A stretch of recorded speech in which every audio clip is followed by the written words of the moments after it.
From Insipidly Vapid Productions, I'm Morgan Jenkins, and welcome to episode 8 of Going In Blind, a tabletop role-playing, live but then edited actual play broadcast where a group of vision-impaired players sit down at a table with their GM, roll a few dice, and together tell a story. Come for the adventure, stay for the dragon turtles. This episode marks the start of our foray into the Wizards of the Coast starter set module for players new to 5th edition of Dungeons & Dragons, called The Lost Mine of Phandalin. The booklet for the Dungeon Master that comes with the starter set says on page 2 that The Lost Mine is an adventure for 4 to 5 characters of 1st level. During the course of the adventure, the characters will advance to 5th level. Now, as you may know, we've currently only got 2 characters, so we've simplified some of the stats where necessary to make it work with just the 2 players. Everything that's happened so far has been in part to beef up the hook for Lost Mine, provide the players with a bit more substance and reason to go on this quest than the opening provided in the module. It has also been some pipe laying, that's the stuff you put in, so when the story turns up later we all go, "Oh, you mentioned that earlier," for what is to come during and after the module. Some of what's happened so far might have been important to the overall world we're building and the seeds of the adventures to come, but we're not going to tell you which were important and which weren't. Shh, it's a secret. So, here we go, with our own spin on the Lost Mine of Phandalin. Previously on Going In Blind. Gallic the Dwarven Cleric and Linka the Momentous, a halfling sorcerer, escaped from Neverwinter City with the help of a dwarven businessman called Gundren Rockseeker and Madame Rosine, the proprietor of the Driftwood Tavern. Gundren has asked our heroes to bring a cart of goods to the town of Phandalin, a few days south of Neverwinter. He has ridden on ahead with a friend, Sildar. They're finally out of the city of Neverwinter, but are our heroes safe? What dangers await them on the road to Phandalin? Find out in Going In Blind.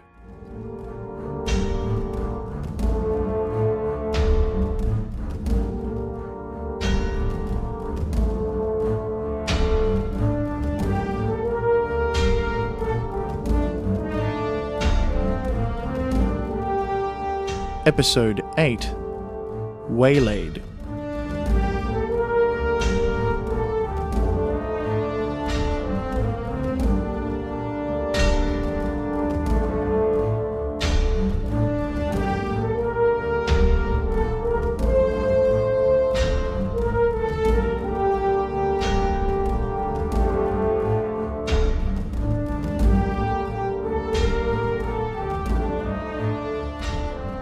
The high road stretches along the Sword Coast, from Luskan in the north to Waterdeep in the south. Along the way, it intersects many paths and places. The 2 of interest to us are the city of Neverwinter, and just south of it where the high road intersects with the western Tribor cutoff, in these parts known as the Tribor Trail. The Tribor Trail is a title that refers to not just the trail itself, but to the areas that border it. The foothills and rolling, sparsely wooded plains that sit between the Sword Mountains and the Neverwinter Woods.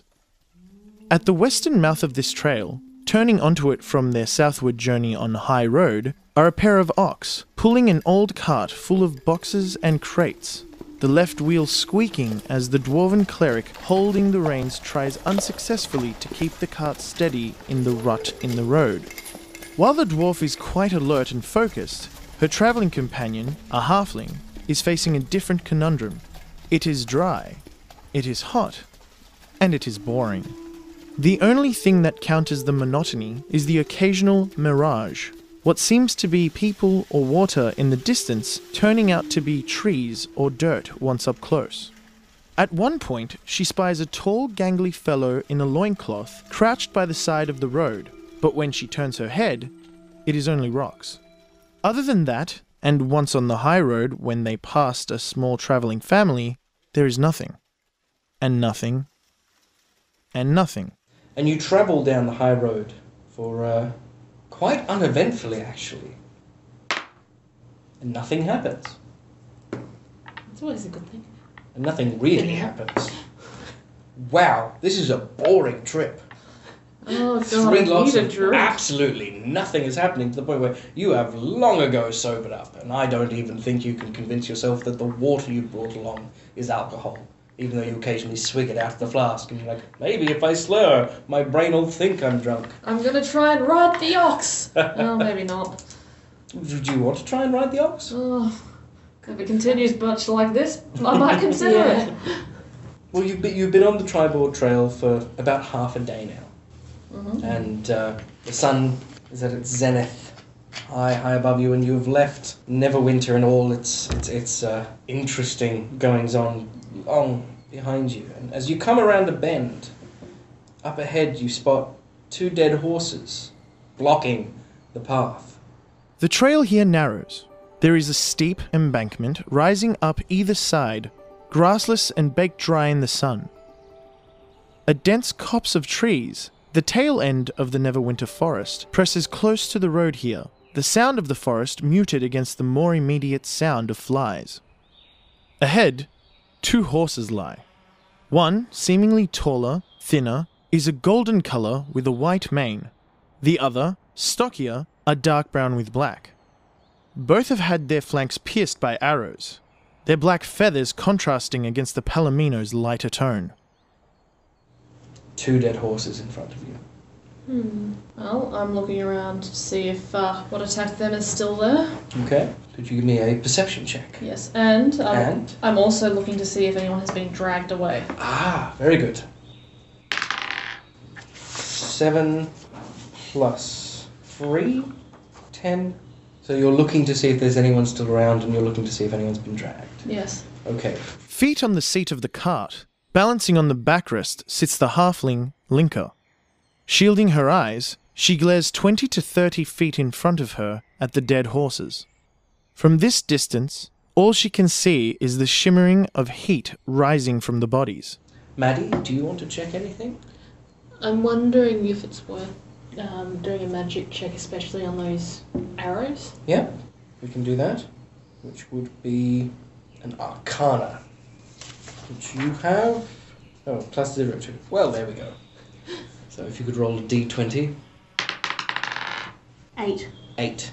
You notice nothing magical Okay. on the arrows, but again, you are 30 feet from them. Yeah. So you're not close enough to really be able to detect much of anything. You do, however, notice that there is something in one of the saddlebags on one of the horses that seems to have a very faint magical aura about it. But you can't tell what it is. Alright, well, I'm hopping off the cart Yeah. Okay. and approaching very Very- cautiously. Very good. Slowly and cautiously, yeah. Very good, very good. So you approach the horses. And it's clear that... Oh, yes? Sorry, do I have weapons? You do. So, explanation. Until we got the large print and braille character sheets sorted out, we used a combination of normal sheets in front of me, the DM, which is why I'm the one failing at doing all that maths that keeps cropping up. We also used some tablet character sheet apps that were zoomable for our low vision players, but they only had basic info to put into them. This was the first session we'd put together the Sorcerer completely, and even then we got it a bit wrong, as in session 1 I'd brought the wrong book with me, if you can remember back to the character creation episode.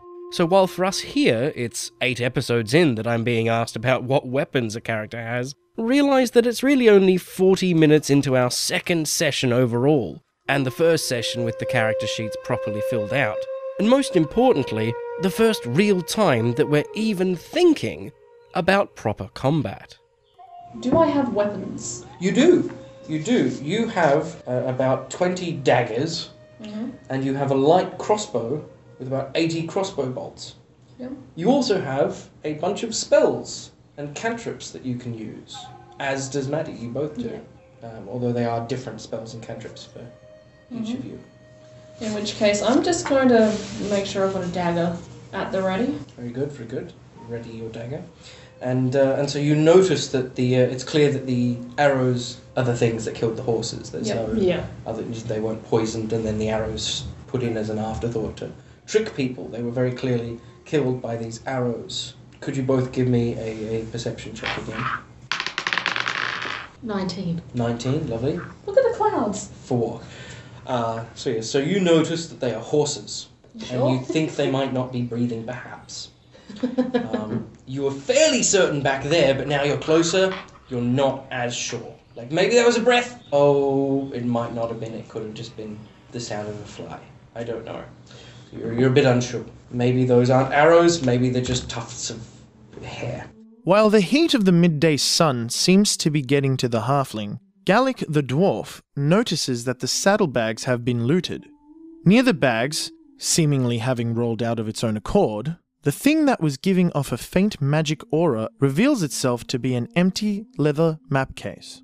A cylindrical leather tube with a belt loop used to store a traveller's map.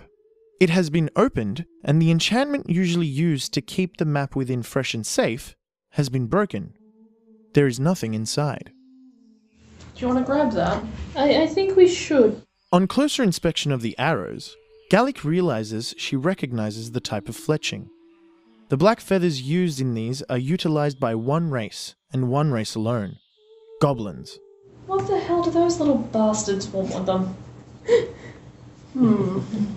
Is there any blood other than the horses? I'm looking for signs of the riders. Okay. Yeah. To find the riders, who we're presuming are Gundren and his friend Sildar, Maddie's character Gallic has to look for tracks. The rules for tracking for 5th edition of Dungeons & Dragons can be found in the Dungeon Master's Guide on page 244, Chapter 8, Running the Game. To track, one or more creatures, meaning player characters, non-player characters, monsters, and anything in between, must succeed on a Wisdom survival check. The DC, or difficulty class for the check, depends on how well the ground shows signs of a creature's passage. So if Maddie was tracking or trying to locate a track on a soft surface, such as snow, she'd roll a survival check using her Wisdom modifier and measure it against the DC or difficulty class of 10.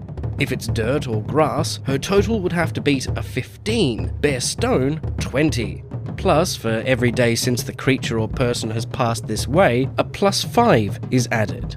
But if the creature or person left a trail of blood, that makes it easier and you get a -5. So, dirt and grass with blood, that's 15 minus 5. She needs to beat 10.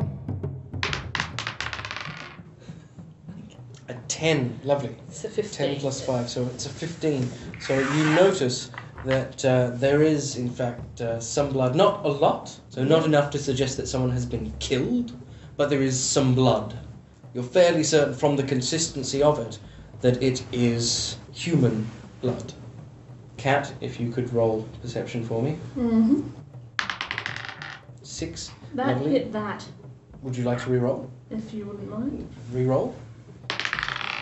11, even better. And Cat, you notice that there's sort of some scuff marks and blood, and it looks like there was a bit of a struggle. The horses went down, and then the two occupants of those horses, you're fairly certain were Gundren and this friend he was speaking of, have been taken off to the left into the forest. But now, as you realise that, one might almost say the moment you realise that, a black arrow, or an arrow with black fletchling that looks suspiciously like the arrows in the horses, flies past your head and slams into the dirt beside you.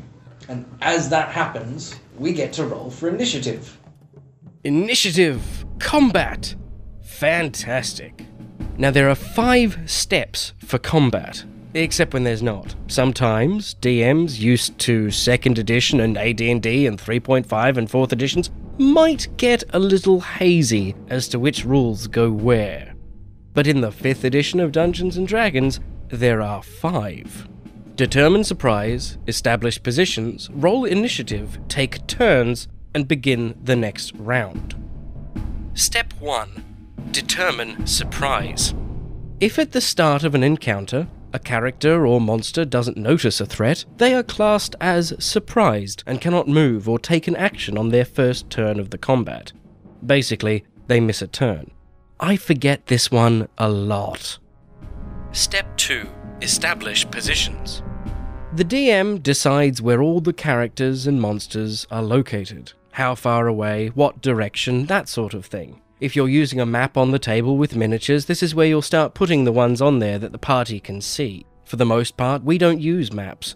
Occasionally I'll whip out a Sharpie and a piece of A3 if my ability to describe fails me. But for the most part, I'll draw a loose little thing on a bit of paper in front of me and use that as reference. Step 3. Roll initiative. Step 1 I forget a lot. Step 2 I tend to do without thinking. So when I think of starting combat, I actually think of Step 3, initiative. Initiative determines the order of turns during combat. Who gets to do what when. At the start, every participant makes a dexterity check to determine their place in the order of events. Okay. It's a D20. Yep. So, Cat got a 5 plus... I don't like you very much anymore. It's misbehaving, isn't it? Work for me or I'm Yeah. going to change. So, Cat got a 5 plus 3, and Maddie, you got a 4, was it? I don't know. It's over there. 4 minus 1. And you thought you were doing bad. And now I get to roll some other things. Whoop. The DM makes one roll for an entire group of identical creatures, unless the DM forgets and makes individual rolls for each creature, in which case, bad DM. Then everyone gets ranked from highest to lowest. Highest goes first. This initiative order stays the same until the end of combat. Step 4. Take turns. From the top of the order down, players and creatures take turns. On your turn, you can move a distance up to your maximum speed and take one action. Actions include, but are not limited to, attacking an enemy, casting a spell, dodging, dashing, helping, hiding, readying an action. If the cultist steps on the trapdoor, I'll pull the lever that opens it. Or, if the goblin steps next to me, I move away. The one you'll want to focus on is attacking. To attack, like with skill checks, you roll a d20 and add the appropriate modifiers. If the attack misses, whoops. If it succeeds, if your roll is higher than their AC or armor class, then you roll your attack dice to find out how much damage you've done. Those differ depending on proficiency, class, weapon type, and more. You'll figure them out when creating your character, so don't panic. Just remember, on your turn, you can move and take an action. If the action is an attack, you roll for a hit, then roll for damage. Simple. Of course, it can get a lot more complicated than that, but if you're just playing for light fun or a hack and slash type thing, keep it simple. Step 5. Begin the next round. When everyone involved in combat has had a turn, going from the top of the initiative roster to the bottom, the round ends. Repeat Step 4 until the fighting stops. Lovely. So, an arrow flies past you. As the arrow, fletched black, flies past Linka's head and thunks into the dirt to her right, she hears from in the trees the sound of goblins chattering in their harsh native tongue. One jumps out of the trees to the left of the path, sliding down the edge of the steep embankment. Grey-green, with pointy ears and beady eyes, it stands before Linka, an inch or two taller than the halfling. There's a screech of metal as it draws a rusty old scimitar as red as its teeth and swings the pockmarked blade at Linka's head. And so he swings, and he gets an 8 plus nothing exciting. 8 plus 4 is 12. Your armor class is 16. He does not hurt you. So he swings his scimitar right at your head, except that I guess he was expecting a human, because it goes a little bit above your head. So he glares at you and readjusts. And Cat, it is now your turn. What spells do I have? You have, first off, you have some cantrips, which are ones that you can cast Yes, whatever. just willy-nilly. And you have Burning Hands, Ray of Frost, Shocking Grasp, and Sacred Flame. So a number of up-close and personal ones and a few flingy ones. God, I miss Fireball. I go Ray of Frost. Ray of Frost? I don't want to get too close to a goblin. Ray of Frost. On a hit, the target takes 1d8, that's one 8-sided die, of cold damage, and its speed is reduced by 10 feet until the start of your next turn. Wow, 60 feet. Good one. So, could you roll a d20? Your last chance. Roll high. 9. You're out. 9 plus 6 is 15. A vocalization is required, so like an incantation. Do you just ray of frost, or do you have anything particular you want to say as you fling this bolt of white frosty energy? Sorry, my brain is now going, Frosty the Goblin is going to die today. But no, I think I'm just going to go freeze. Freeze, okay. So you shout, freeze! Turning to bear on the only goblin visible to her, Linka raises her hands, palms out, and with a single word, a beam of blue-white light spirals out from her hands and manages to just miss him, clipping his ear and causing a shriek to escape his thin, wide lips, but otherwise causes no harm. Maddie, Yeah. your turn. Am I able to use Guiding Bolt on him? Guiding bolt. That's a very good question, which I have the answer. Yes, you can. So, I believe that should inflict damage on him. yep. So if you roll a d20, Yeah. you got a 9. I believe it is a 9 plus something very exciting. It is 9 plus 5. The DC to beat is 13, which means you are able to hit. Sweet. So this radiant light flies out of your hand. Now you have to say something for this one as well. I'd possibly just say Guiding Bolt. I'm not that Zap, creative. zap, zap. Zap. Okay, I like hers. Okay, yeah, definitely Zap. Yeah. So you take a stance, you turn, and you just point your fingers, almost as if they were guns, except guns don't really exist in this world. Well, they do. Some of the dwarves have them, but you point your fingers at the goblin that has jumped down, and you go zap, zap, zap, zap, zap, zap. But only one bolt comes out, so it's multiple zaps for one giant bolt flying towards the goblin, and it smacks the goblin straight in the chest. And now I have to roll a bunch of d6s. Wow. Oh, I thought that was me. Well, you can roll them if you want. In fact, let's get you to roll them. It's more fun. How many if do you want? roll them. I need 3. They went everywhere. And there's one on your hook. No, there it is. So wow. So we've got a 4, a 4, a 3, and a 2. That's maths height. 8, 9, 10, 11, 12, 13. Wow. Yeah, I know, right? Gallic fires a bolt of radiant energy at the goblin with the frostbitten ear, hitting him in the chest, stunning him. The goblin makes strange little squeaking noises in confusion and terror, and the light grows brighter and bigger, and brighter and bigger, until suddenly it vanishes, and so does the goblin. Where the goblin stood, all that is left are parts that weren't engulfed in the light. 2 little feet, and a hand holding a rusty scimitar. Okay, that is creepy. I'm going to go and pick up the scimitar and the hand. So as Cat heads towards the scimitar and the hand, 2 more arrows come flying out of... You shouldn't have moved. You're going to shoot us anyway. Two more arrows come flying out from the left side of the path and just land either side of you. They're clearly not being very well aimed. You're able to head over and pick up the sword and the hand. Sod off while I'm trying to loot a corpse. Well, part of a corpse. Yeah. Almost as if in response to Linka's shouting, an arrow comes flying out from the right-hand side of the road, heading straight towards Gallic. Will Gallic survive? Will the arrow make its mark? And what of Gundren? Where have the goblins taken him? Is he still alive? And what of his friend Sildar? Will anyone make it to Phandalin? Find out next time Perhaps. in Goblin Arrows, Episode 9 of Going in Blind.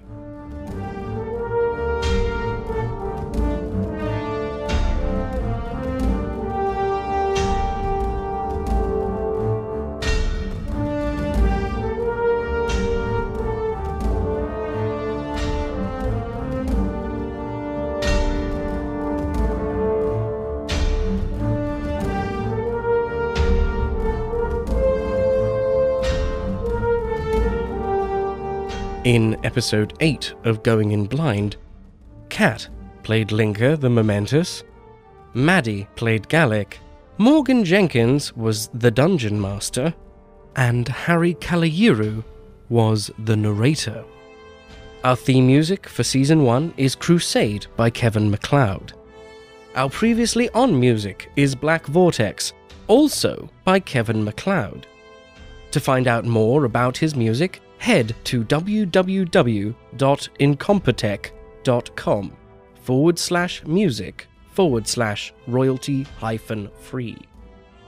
In-episode music and sound effects from Syrinscape, a sound design app for PC, Mac, Android, and iDevices specifically made for tabletop gaming that is easy to integrate into your games and ups the immersion exponentially. Check them out at www.syrinscape.com. Subscribe to us on iTunes, and if you have a moment, please rate us and comment. Don't forget to share us with your friends or enemies or even your siblings. We don't discriminate. You can also find us on Stitcher and YouTube if you'd prefer. You can get in touch with us through our email, goinginblindpodcast@gmail.com, on Twitter @goinginblinddnd, Facebook/goinginblinddnd, or visit our website, goinginblindpodcast.com, to download or stream past episodes, check out our custom character sheets, the modules we're running, notes on the games, ramblings from our DM, and much more. Going In Blind game sessions are recorded at Vision Australia Kooyong. Going In Blind is edited and produced by me, Morgan Jenkins, and is an insipidly vapid production.